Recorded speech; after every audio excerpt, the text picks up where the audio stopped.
అన్న మనం చూస్తున్నాం పుష్ప గ్లిమ్స్ 100 మిలియన్స్ దాటి వెళ్ళాయి. And same time August 15th release date కూడా మనకు వచ్చేసింది. ఎలా అనిపిస్తుంది మీకు? బ్రో, ఇప్పుడు ఆగస్టు 15కి రికార్డు బద్దలు కొట్టడానికి పుష్ప వస్తున్నాడు. రాసుకోండి, ఇండస్ట్రీ రికార్డు ఖచ్చితంగా బద్దలైపోతుంది. అల్లు అర్జున్ ఒక నెంబర్ 1 స్థాయిలోకి వెళ్తే 1000 కోట్లు పక్కా వసూలు చేస్తుంది. పుష్ప 1 కంటే 2 అదిరిపోతుంది. అర్థమైందా? ఖచ్చితంగా ఆగస్టు 15కు రాసుకో, రికార్డు బద్దలు కొట్టాలి. అండ్ అన్న మనం చూస్తున్నాము, అంటే అల్లు అర్జున్ గారు ఫస్ట్ సినిమాలో గంగోత్రిలో లేడీ క్యారెక్టర్ వేశారు, మళ్ళీ ఈ సినిమాలో గంగమ్మ క్యారెక్టరు చూస్తున్నాం మనం. ఎలా అనిపిస్తుంది మీకు? ఎందుకంటే ఇంత పెద్ద స్టార్ హీరో, ఒక 500 కోట్లను వసూలు చేసే హీరో ఒక లేడీ క్యారెక్టర్ వేయడం వల్ల ఎలా అనిపిస్తుంది మీకు? అదే అల్లు అర్జున్ అంటే అదే.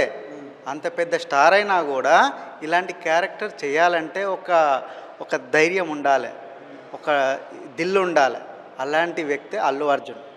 ఓకేనా? అందుకే pan India star, stylish star అయ్యాడు, ఐకాన్ స్టార్ అయ్యాడు. అండ్ ఇంకొక విషయానికి వస్తే, దాదాపు ఫ్రీ రిలీజ్ బిజినెస్ దాదాపు 500 కోట్ల దాకా జరిగే అవకాశాలను అయితే అంటున్నారు. ఓకే, ఎలా అనిపిస్తుంది? అండ్ వసూళ్ళు ఎంతవరకు రావచ్చు? అసలు చెప్తున్నా కదా, ఇండస్ట్రీ రికార్డు బదులు 1000 కోట్లు పక్క, 1000 కోట్లు పాన్ ఇండియా లెవెల్లో. ఆయనకు మలయాళంలో కూడా పెద్ద బిజినెస్ ఉంది, పెద్ద ఫ్యాన్స్ ఉన్నారు. కాబట్టి పక్క 1000 కోట్లు వసూలు చేస్తుంది. రాసి పెట్టుకో. ఆగస్ట్ 15th ఇండిపెండెన్స్ డే, తర్వాత అల్లు అర్జున్ డే కూడా అవుతుంది. థియేటర్లు బ్లాస్ట్ అయిపోతాయి అంటారా? పక్కా బ్లాస్ట్ అయిపోవాల్సిందే. ఓకే, రాసి పెట్టుకోండి. ఒక్క ముక్కలో అల్లు అర్జున్ గురించి ఏం చెప్తారన్న మీరు? Allu Arjun style icon star, అంతే. ఐకాన్ అంటే ఐకాన్ స్టార్. ఓకే, అంతకు మించి ఏం లేదు.